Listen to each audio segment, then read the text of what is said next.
ಸರ್ಕಾರ, ಅಲ್ಲಿ ಪೊಲೀಸ್ ಬೇಡವೇ ಬೇಡ.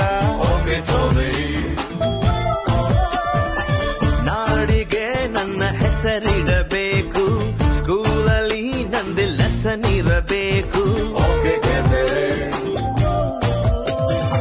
ಕನ್ನಡ ಸಿನಿಮಾ ತೆಗೆಯೋಣ್ವಾ, ಹೀರೋ ಡೇಟು ಹಿಡಿಯೋಣ್ವಾ.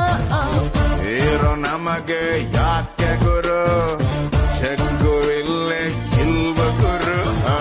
ದುಡ್ಡು ಇದ್ರೆ ದುನಿಯಾರಿ, ಇಲ್ಲದಿದ್ದೋನ್ ಬಿಕ್ಕಾರೆ. ಒಂದ್ ಎಲ್ರು ಹೋಗ್ತಾರೆ.